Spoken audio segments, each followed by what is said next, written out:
The server room was dead silent when I walked in on Monday morning, and that was the exact moment I knew Southwest Construction Logistics was about to crash. For 12 years, that room had been my second home, the place where I kept the financial heartbeat of 12,000 construction workers across 4 states pumping.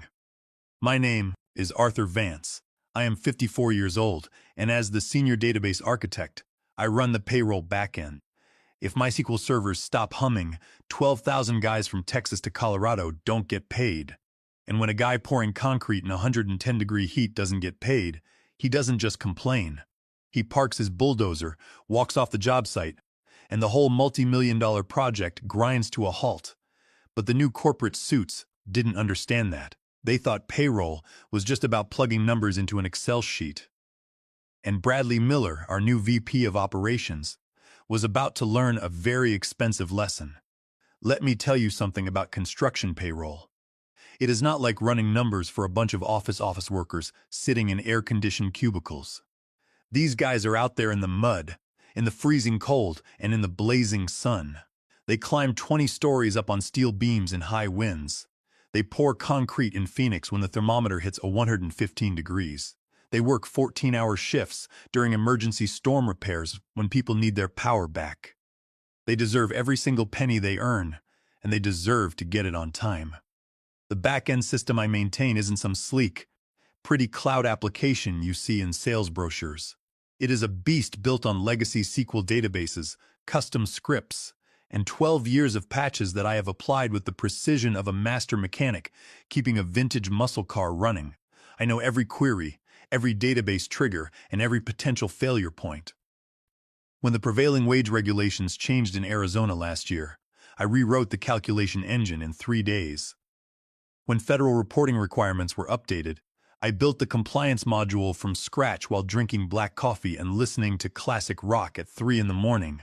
This stuff gets incredibly complex. Try calculating overtime for a crew that starts the week on a federal project in Texas on Monday, moves to a state-funded highway job in New Mexico on Wednesday, and finishes the week on a commercial build in Colorado. Each state has different labor laws, different tax brackets, different union rules. You have to factor in equipment rental chargebacks, hazard pay for working near hazardous materials, and Davis-Bacon Act compliance for government contracts. One wrong calculation and the Department of Labor can come in and audit the entire company, slapping you with millions in fines. But corporate leadership didn't care about that complexity. They only saw an old database and a senior guy with a decent salary. 3 months ago, our company was acquired by Miller Corporate Group. Bradley Miller, the owner's son, was brought in as the VP of Operations. Bradley is 42, wears pristine designer suits to dusty job sites, and refuses to step out of his air-conditioned SUV. He got his MBA from an Ivy League school and truly believes every operational problem can be solved with a PowerPoint presentation, bullet points, and buzzwords like digital transformation. He has never stood on a construction site, never calculated overtime, and never had to look a worker in the eye and explain why his family's rent check bounced because of a database error. The meeting happened on a Tuesday. Bradley called me into his office, along with Sarah Jenkins from HR. Sarah is a nice enough lady, but she has always been more interested in keeping her head down and protecting the company. She had that nervous look on her face that told me bad news was coming. Bradley's office was spotless, featuring a glass desk, modern leather chairs, and a view of the heavy equipment yard he never looked at. He made me wait for 5 minutes while he tapped on his tablet, pretending to finish some critical task. "Arthur," Bradley said, finally setting the tablet down. "We are restructuring our logistics and IT operations, moving toward a lean, agile model to eliminate redundancies." I sat back in my chair. "What does that mean for our payroll database?" "That is where Chloe comes in," Bradley said with a smug smile. He opened the door and in walked Chloe Miller. She is Bradley's 25-year-old niece. She had just graduated with her MBA and carried her iPad like she was holding the answers to the universe. In corporate America, family bloodlines always trump actual competence. I had seen it happen before, but I thought our payroll system was too critical for Bradley to play games with. I was wrong. "Hi, Arthur," Chloe said, giving me a quick, firm handshake. "I have been analyzing your database workflows. It is very thorough but extremely outdated. It is too manual, and we can easily streamline it. Streamline it how? I asked. Chloe set her iPad on the glass desk and began swiping through slides. I have built a modern payroll solution using Excel. It is fully cloud-shared, intuitive, and handles all the calculations you are currently doing with those SQL databases. I stared at her. Excel? You want to run payroll for 12 zeros and construction workers across 4 states with a spreadsheet? It is not just a spreadsheet, Chloe replied, her tone sharpening. It uses complex pivot tables, conditional formatting, and customized macros. It is essentially a database, but much more user-friendly. User-friendly is the corporate term for a system that looks nice until it crashes, and then nobody knows how to fix it because the code is hidden under layers of pretty colors. Is this a joke? I looked at Bradley. It is operational efficiency, Arthur, Bradley said, leaning back in his chair. Chloe's spreadsheet model will cut our IT overhead by 40% and speed up reporting. What they actually meant was they could get rid of me, pay Chloe a fraction of my salary, and look like heroes to the board. I knew the script by heart. An overconfident MBA graduate promises a miracle with a spreadsheet. The senior guy gets fired, and a few months later, the company is begging him to come back to fix the wreckage. Our next payroll run is Friday, I said, keeping my voice calm. Today is Tuesday. If you are going to switch systems, you need to know what you are dealing with. This is not just simple math. We have prevailing wages under the Davis-Bacon Act, different union differentials, equipment rental tracking, and multi-state tax withholdings. Chloe smiled condescendingly. I have built lookup tables for all of that, Arthur. It is all automated in the workbook. I shook my head. The Arizona Prevailing Wage Database alone has 847 job classifications. The union contracts have overtime rules that would make a corporate lawyer dizzy. Some crews get double time after 12 hours, but only if they are working on specific public infrastructure projects. If you get those numbers wrong, the Department of Labor will audit us back 3 years. We have risk management protocols, Bradley said, waving his hand dismissively. Chloe's model has built-in error checking in Excel. I wanted to laugh. Like a spreadsheet formula was going to detect when a site foreman in El Paso inputs data incorrectly and the lookup table pulls the wrong wage rate for 50 guys. Arthur, Sarah Jenkins from HR said, we need you to provide Chloe with all database passwords, administrative access, and system documentation by tomorrow morning. Most of my scripts are custom, I told them. The real documentation is in my head. I know the Phoenix warehouse time clock double stamps, entries after 11 p.m. on Wednesdays when the network load spikes. I know the concrete crews have a meal break penalty clause that is not written in the standard handbook but must be calculated manually. Chloe does not know any of this. We will manage, Bradley said. Your last day will be Friday. After the payroll run, Sarah will have your severance package ready by then. I stood up. I looked at Chloe. One piece of advice. When the system fails, and it will, do not panic. Just remember that 12,000 families are relying on those paychecks to buy groceries. That might help you focus. She did not even look up from her iPad. She thought they were just numbers on a screen. I walked out of the office knowing that sometimes the only way people learn is by touching the hot stove themselves. The next 3 days were like watching a slow-motion train wreck. I spent Wednesday and Thursday doing exactly what they asked, creating user guides and writing step-by-step instructions. But you cannot write down 12 years of institutional knowledge. You cannot document the gut feeling you get when a query takes 2 seconds too long, or the instinct that tells you to double-check a union calculation because the numbers look slightly too neat.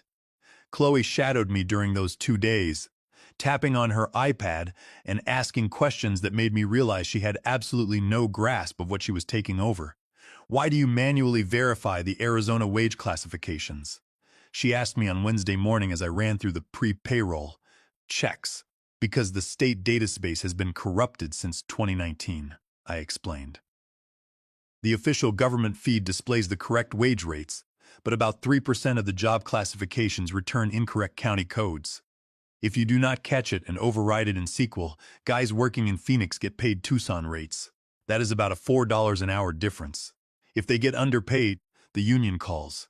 If they get overpaid, the company loses money and violates audit compliance. Can we not just write a script to fix their database? She asked, frowning. No, Chloe, I said. It is a state system. We do not own it. We just have to work around their bugs. She tapped her screen. I glanced over and saw she had written, "Fix state database issue." She actually thought she could solve a state government IT problem with a bullet point on her iPad. By Thursday afternoon, Chloe was feeling confident enough to start importing live payroll data into her Excel model. I sat back and watched as she uploaded the raw timecard logs from our 47 different construction sites across 4 states. The moment she clicked import, her high-end laptop began to scream. The cooling fan whined and the screen went gray, showing the loading wheel of death. It is just processing the volume, she said, clicking refresh repeatedly. I could see what was happening. Her lookup formulas were hitting circular references because she did not understand how prevailing wage calculations cascade. When you have federal, state, and county wage regulations that all apply to the same project, you cannot just use a basic VLOOKUP. You need conditional logic that checks multiple criteria in a specific sequence. Chloe, I said quietly, you might want to test that workbook on a smaller dataset first. Maybe run a single crew of 10 guys. It will be fine, she replied.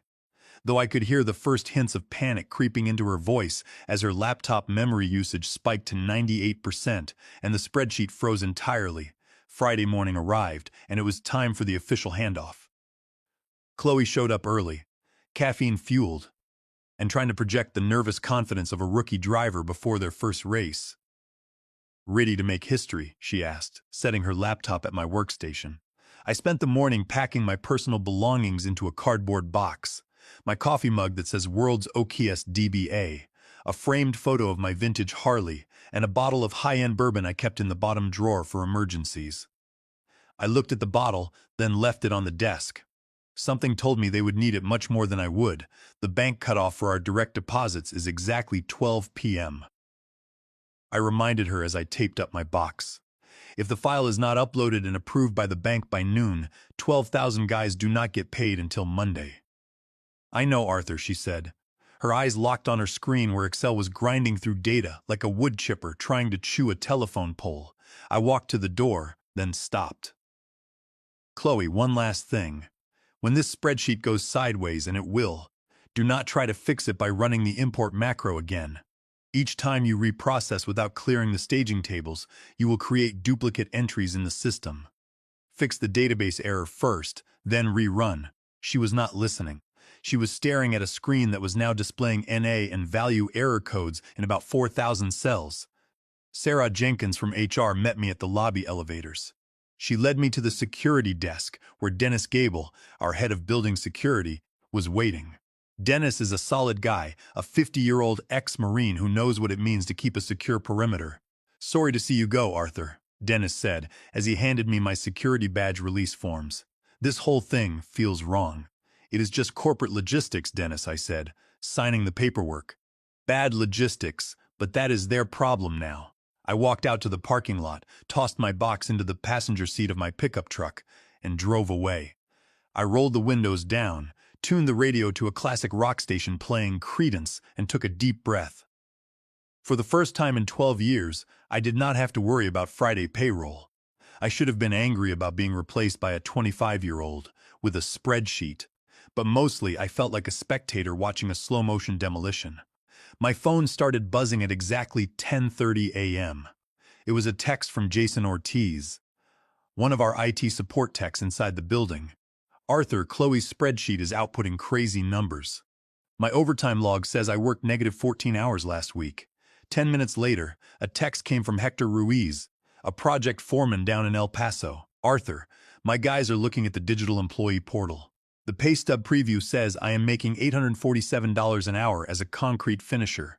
I mean, I love my job, but something is broken. By 11 p.m., my phone was ringing and vibrating constantly. Workers from all over our territory were seeing their electronic pay stub previews, and the numbers were pure chaos. Employee identification numbers had been mapped to Social Security columns. Social Security numbers were being treated as hourly pay rates. Crane operators were showing up as junior office clerks, and general laborers were listed as executive VPs. The best message was a screenshot from Hector Ruiz showing a concrete mixer's pay stub. The guy's pay stub showed he had worked 2,847 hours in a single week, and his net pay was calculated at $12,000. I knew exactly what Chloe had done. During her data import, she had misaligned the CSV headers. Excel was multiplying Social Security digits by overtime rates, but the real storm was still on the horizon. The scrambled pay stubs were just the warnings. The real devastation would occur at 12:00 p.m., when the bank's automated systems tried to process the electronic transfer file. At 11:45 a.m., my phone rang. The caller ID showed Sarah Jenkins from HR. I let it ring 3 times before answering. "Arthur," Sarah said, her voice tight with panic. "We have a problem. The bank is questioning the payroll upload file." I leaned back on my couch. "Is that so? What seems to be the issue?" "According to Chloe's Excel model, we owe the federal government $2.3 million in tax withholdings for this week alone. But we only collected $180,000 from the employee paychecks. The numbers do not match up, and the bank is flagging some extreme anomalies. They want to know why we are trying to direct deposit $47,000 to a concrete mixer in Albuquerque while simultaneously deducting $23,000 from a crane operator's paycheck in Denver." I took a slow sip of my coffee. "I warned you guys. Construction payroll has nested dependencies. Did Chloe rerun the import script without clearing the staging tables first?" "Yes, how did you know?" Sarah gasped. "Because I spent 12 years building the databases she just tried to bypass," I said. "Chloe's formulas are picking up duplicate records and multiplying tax rates exponentially." "What do we do?" Sarah asked. "Bradley is in a board meeting with his father all morning, and Chloe says she can fix the macros in 10 minutes. "Sarah," I said, keeping my voice cold and professional, "you need to tell Bradley to cancel his meetings. Under the Fair Labor Standards Act, 29 U.S.C., Section 201, failing to pay employees on their scheduled pay day makes the company immediately liable for liquidated damages, which means double the unpaid wages. On top of that, our highway projects in Texas and Colorado are funded by federal grants. That means they are governed by the Davis-Bacon Act, 40 U.S.C. Section 3141. If you submit a fraudulent or inaccurate payroll file to the federal government, the Department of Labor can suspend our contracts immediately. You are looking at a federal audit and a complete freeze on operations." There was a long silence on the line. I could hear Sarah's rapid breathing. "I will talk to Bradley," she whispered, and hung up. By 2 p.m., the corporate office of Southwest Construction Logistics had descended into total chaos. The bank did not just question the file, they officially rejected it. The automated bank security protocols flagged the payroll run as a suspected cyber attack due to the massive volume of routing errors and impossible payment amounts. The digital employee portal crashed completely under the traffic of 12,000 furious workers trying to find out why their paychecks had not cleared. Then the union got involved. Harvey Cole, the head of the construction union, has been representing these crews for 20 years. Harvey is a 55-year-old former ironworker. He is built like a brick wall and has a voice that can cut through a diesel engine's roar. When his workers do not get paid, Harvey does not write letters. He shuts down projects. At 3 p.m., Jason Ortiz sent me a video link. Harvey Cole was standing on the bed of a pickup truck parked right in front of our corporate office. He had a megaphone in one hand and a copy of the union agreement in the other. Behind him, dozens of massive dump trucks and concrete mixers were blocking the entrances. If Southwest Construction Logistics cannot manage a basic database to pay the men who build this state, Harvey's voice boomed through the phone speaker, then we will not lay another brick for them. No pay, no work. It was a wildcat strike, and it spread like wildfire. The Phoenix cement plants shut down first. By 3:30 p.m., the New Mexico highway crews had parked their excavators. By 4 p.m., all Southwest job sites across 4 states had gone silent. 12,000 workers had walked off. My phone kept buzzing with texts from Jason Ortiz and Dennis Gable inside the building. "Chloe has locked herself in the main conference room," Jason texted. "She is crying and typing on her laptop. But every time she changes a formula, it triggers circular reference errors and recalculates the entire sheet, altering random cells."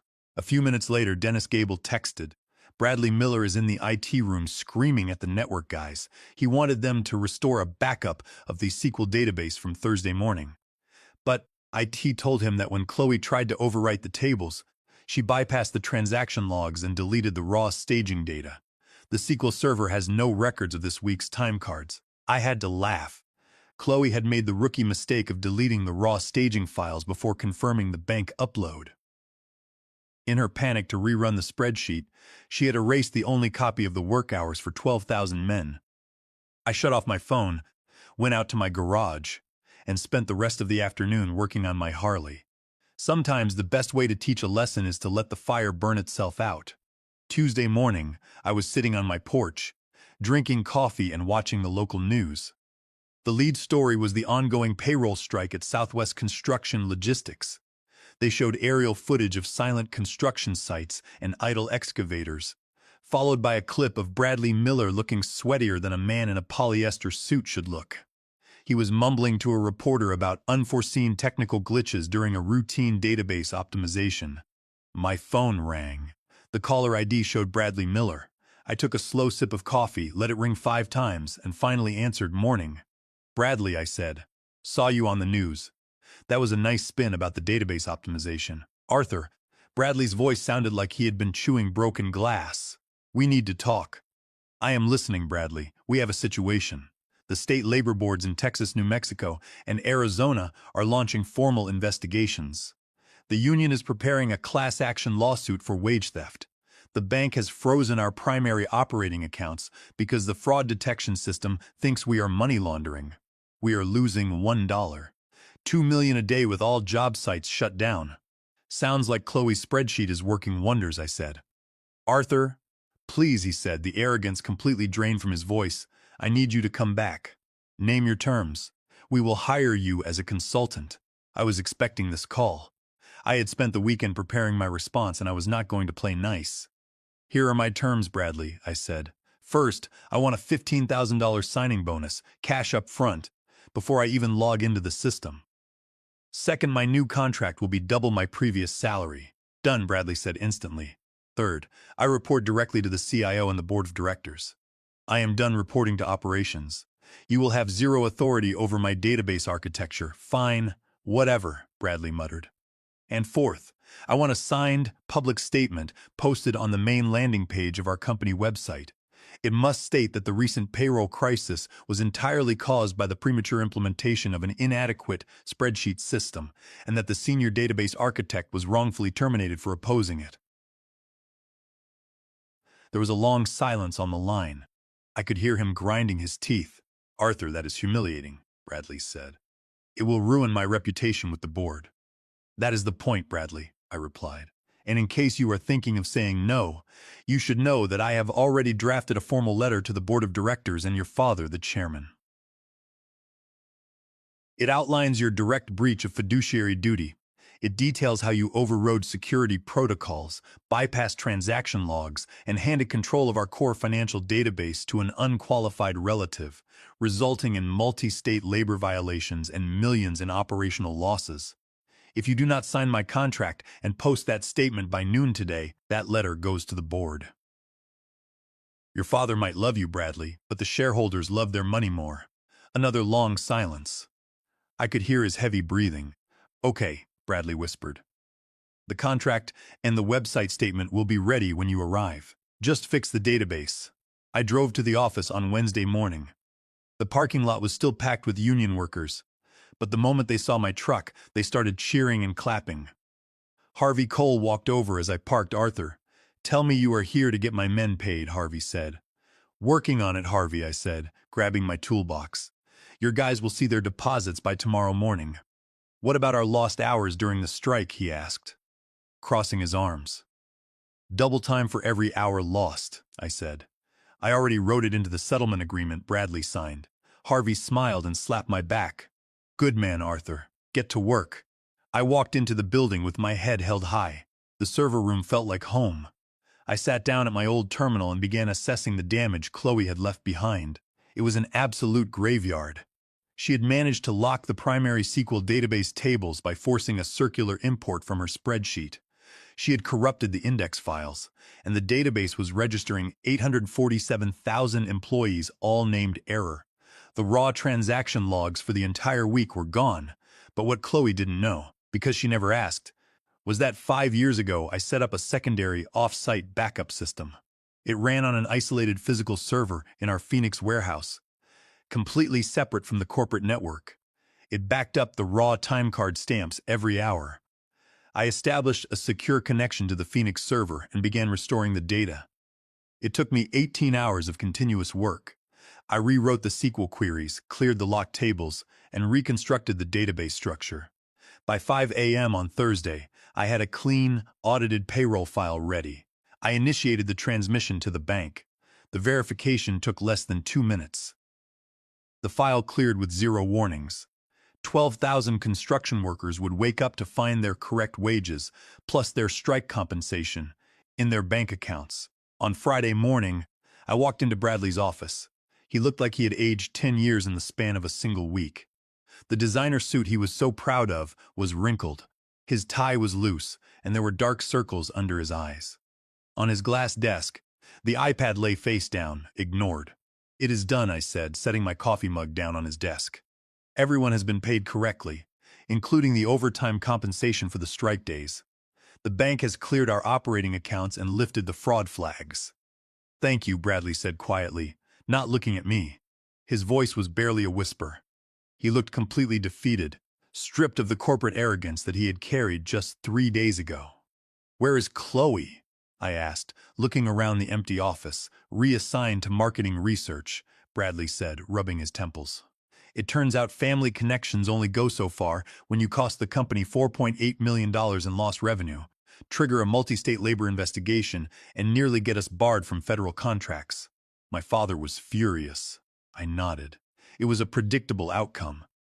In the corporate world, nepotism works great until it costs the people at the top their profits.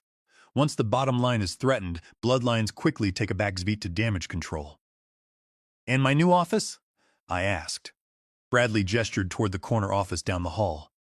"It has floor-to-ceiling windows overlooking the logistics yard. All yours, Arthur. I had the admin team put in a new high-end coffee machine, and Sarah Jenkins has already processed your consulting signing bonus. The funds should be in your account." I checked my phone. The deposit of $15,000 had already cleared. I picked up my mug, walked down the hallway, and opened the door to my new office. It was spacious, clean, and quiet. I sat down in the large leather chair and looked out the window. Down in the yard, the heavy equipment was moving again. Dump trucks were rolling out, diesel engines were roaring, and the cranes were spinning. The logistics yard was alive, and the financial heartbeat of the company was pumping once more. My phone buzzed. It was a text from Dennis Gable. "Hard Chloe is in marketing now. Thinks she can handle calculating ad impressions in Excel." I chuckled and set my phone down. I opened my desk drawer and pulled out the bottle of good bourbon I had left behind. I poured a shot into my coffee mug and raised it toward the window, looking out at the crews working in the sun. Sometimes the old ways are the best ways. Legacy systems might not look pretty in a PowerPoint slide, but they are built on years of trial, error, and real-world adaptation. Experience will always trump theoretical innovation. And when corporate executives try to replace a working system with a pretty spreadsheet, they learn the hard way that some jobs require more than just an MBA and an Excel sheet. Here is to keeping the database running and making sure the men who build this country get exactly what they have earned.